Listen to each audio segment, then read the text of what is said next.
This is Lisa from Mobile Tech Review, and you crazy people, you asked, you insisted on this Smackdown, so here it is.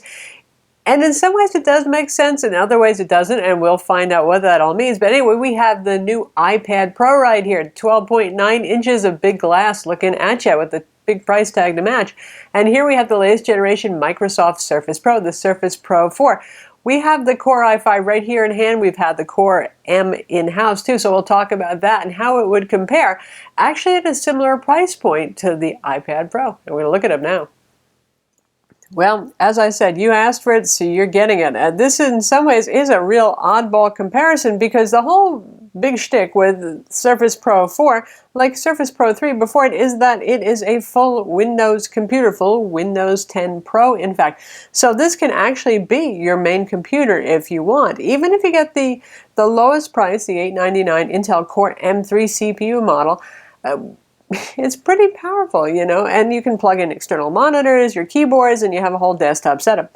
The iPad Pro, on the other hand, well, in part, this is Tim Cook's fault that we're even doing this, because he was saying that for many people, the iPad Pro could replace your computer. I think not, unless your needs are very light. Now, say my mom, she only does some word processing, she does emails, she wants to stream some videos, look up some websites. Yeah, it would be absolutely cool for her. But for those who need the productivity of a full computer and all the full gamut of software that's available for Windows, it's a real hard comparison right there. The iPad runs iOS 9.1, so it's a mobile operating system. It's pretty much your iPad Air operating system all over again. It has the multitasking. You can watch our full review to see that in action, but let's just pull it up here for a minute. So I'll launch Safari right here. Here's our beautiful website, Mobile Tech Review, and we swipe in from the side, and you can see that OneNote was the last thing they had. Up here, you can there's a selection of applications that are supported for this. You can split screen them, you can have it do the sidebar kind of thingy.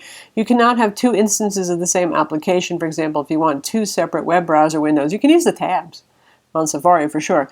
But that's how multitasking works right there. And we have the same big icon grid that we would have on the iPad Air 2, only looking slightly silly here because there's so much darn space in between the icons. Apple, let's hope that they do some stuff with the operating system that really makes use of the iPad Pro's added screen real estate at 12.9 inches. They have a lot to work with there. Now on Surface Pro 4, this is just a full Windows computer. You know how Windows is. You can put your windows anywhere. You can have them be any size. Microsoft also has the split window multitasking. In fact, Samsung did that first with their Galaxy series. Microsoft did it, so Apple actually came to that game the latest. But you've got full Windows 10 here. You've got all the stuff that you want to access right here. It's a normal everyday computer, just like any Windows computer that you've ever used before. Perhaps if you haven't used Windows 10, it's still, you know, it's a mishmash between Windows 8 and Windows 7 in terms of the user interface, but multitasking is up to you. You want to have several browser windows open, you can do that. You can have any combination of apps. You don't have to worry about whether the system supports it for multitasking. So big difference there. 12.3-inch display here, quite high resolution. Both of these have similar pixel density, so they're both very sharp, very high resolution, and very color accurate displays too. So you get a little bit bigger display on the iPad Pro. If bigger is better for you, keep that in mind. Of course, with the Surface Pro 4, Microsoft would like you to buy the 13.5-inch Surface Book if you want more screen real estate, but that guy is even more expensive than these two. In terms of pricing, the iPad Air starts at $799, call it $800 for the 32 gig model. If you want it with 128 gigs, which you probably do because you feel pretty pro if you're buying the iPad Pro, that's going to be $950. If you want it with LTE built in, that's $1,079. The Surface Pro 4, the Core M starts at $899. It's a fanless design. For those of you who say, oh, I like the iPad because it doesn't make much noise, it doesn't get too hot, well, you can get the fanless one in this guy too. If you go up to the Core i5, which is the sweet spot for a lot of people who are using this as their computer replacement, maybe your main PC for college, anybody who needs portability, that one is $999. And of course, there's various configurations that go up from there as you increase your storage. 128 gigs is the base storage on this. You can get a 256, 512 gig. This Core i7's coming. You get the idea. So they can end up being more expensive, but speaking of ones that would be comparable as kind of entry and middle ground computers, we're talking around the same price between these two. There's no LTE available inbuilt for this, but since this is Windows and you have a USB port, you can use your LTE dongle, you can use the hotspot in your phone, that sort of thing. Windows computers usually don't have LTE built in. Sometimes Lenovo does it with their ThinkPads, but in general, because there's so many options for Windows computers with external solutions, they don't have that. In terms of weight, this guy weighs 1.74 pounds for our Core i5 model. The Core M is just slightly lighter than that, and it's pretty darn thin. It's the thinnest surface yet. Now, the iPad is 1.6 pounds, so ever so slightly lighter. I mean, 1.6 versus 1.74, you're not going to feel much of a difference. The iPad is the thinner machine. It doesn't have full desktop internals inside, so you can see the difference there. iPad has 4 speakers, 2 on this side and then 2 on this side. Our Surface Pro has stereo speakers that are front-facing, right there and right there. They both sound awful good, to be honest. I like the 4 speakers on the iPad Pro. Some people have said, I'm not too impressed. I think they sound pretty good, even if they're not firing at me. Surface Pro 4 speakers are also pretty good, too. Between them, it would be hard to pick, to be honest. In terms of design, both of these have magnetic pogo connectors sort of here for their keyboard attachment. Microsoft came up with that first. Apple is following suit. And this, of course, works with the type cover. The latest generation type cover will set you back $130. There's one with the fingerprint scanner built in for $160. And it latches on here very securely. And you can put this at most any orientation because it has the, by now, pretty famous Surface kickstand. Any position you want, it's nice and stiff, so you can have it pretty upright, you can have it laying low, you can go really low, like this position right here on the table is very nice for writing and drawing, and it's pretty stiff, so assuming you don't go, heavy weight there, it's going to work. Yes, my cat got me, you don't have to ask about that, he got me again. The iPad, there's a reason why it's sitting on the little stump stand here, because there is no kickstand.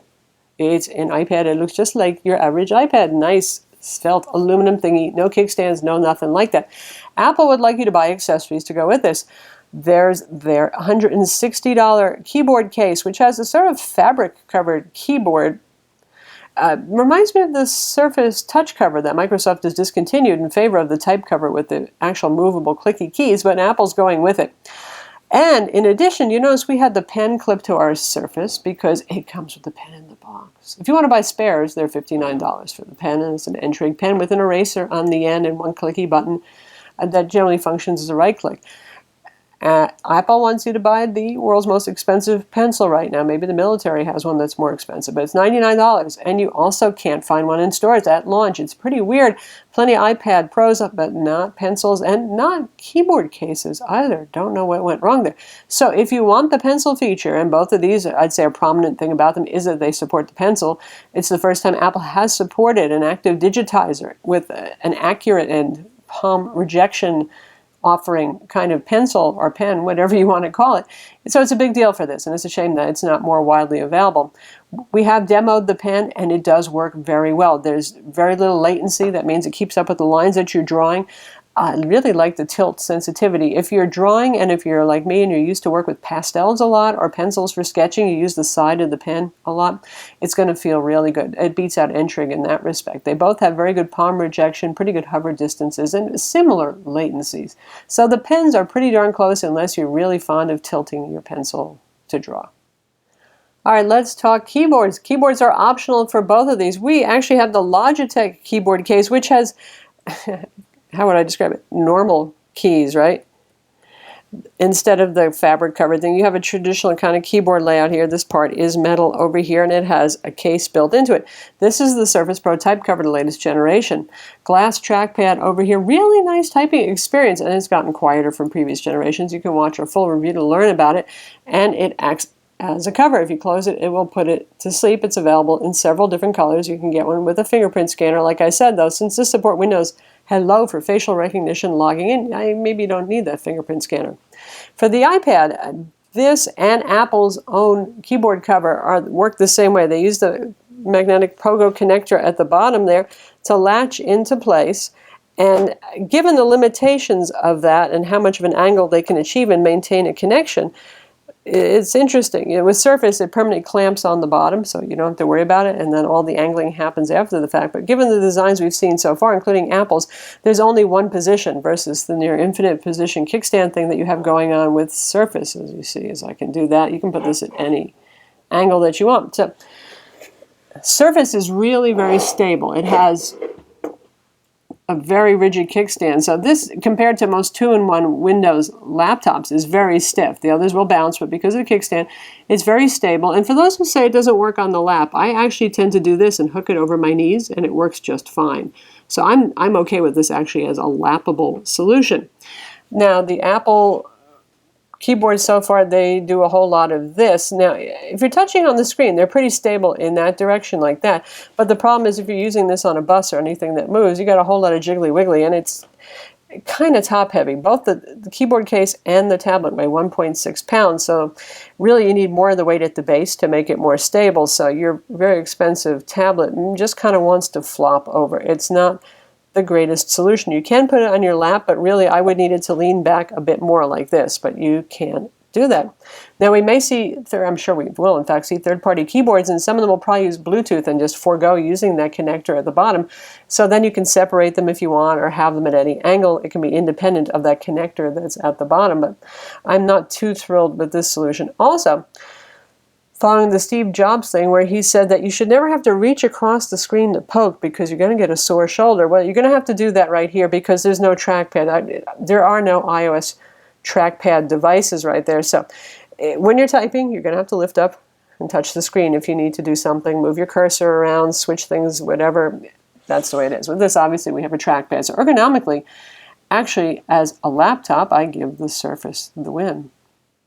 As a compact traveling companion, the Surface Pro 4 is smaller with this 12.3-inch display versus 12.9, so obviously it will be the smaller package. It's actually the lighter when mated with the keyboard. With this keyboard right here, we're at 3.2 pounds for the iPad Pro versus around 2.5 for the Surface Pro with its type cover. Of course, if you want iOS and extreme portability, there's the iPad Mini or the regular iPad Air 2 if you want smaller rather than bigger.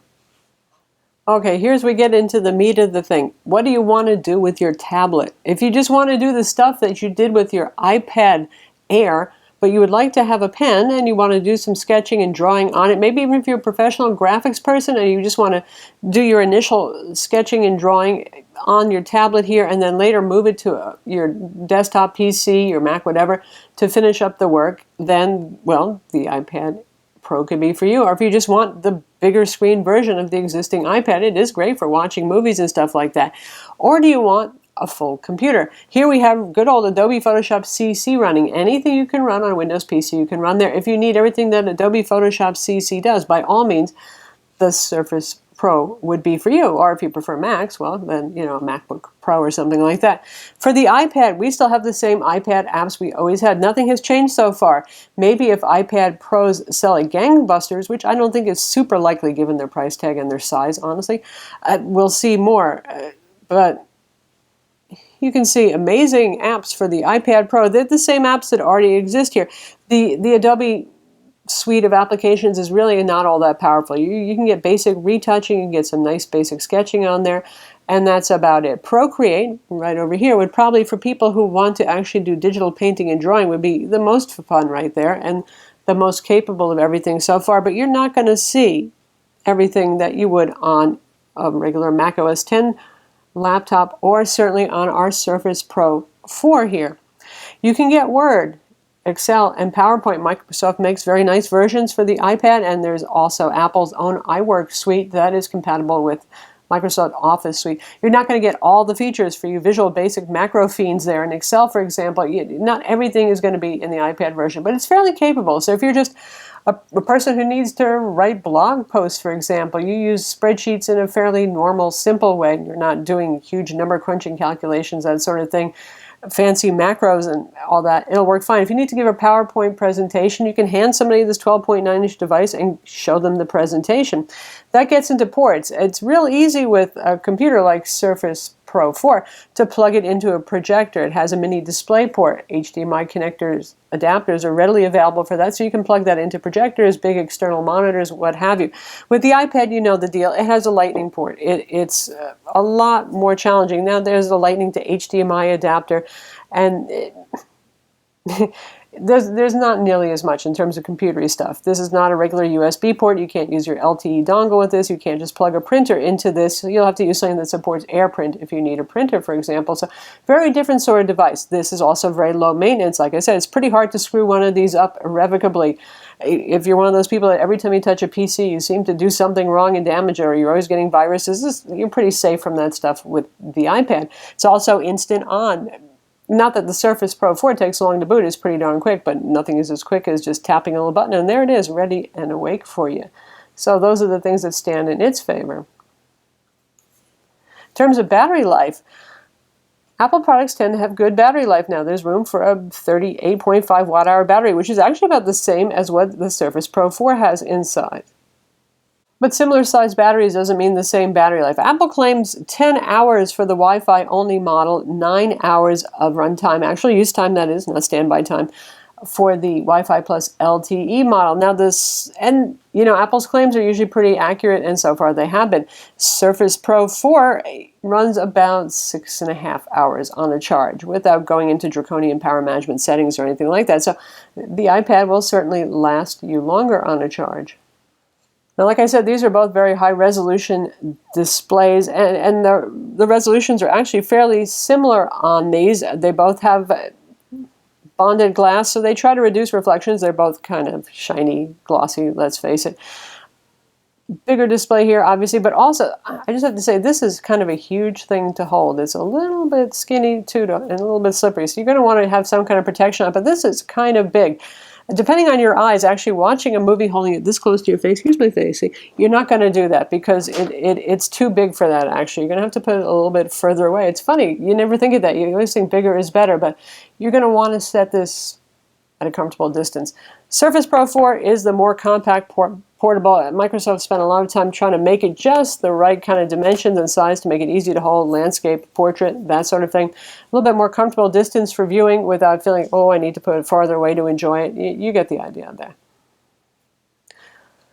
So there you have it. Two very different, yet in some ways similar products that fulfill some of the same kind of niches. Portable computing.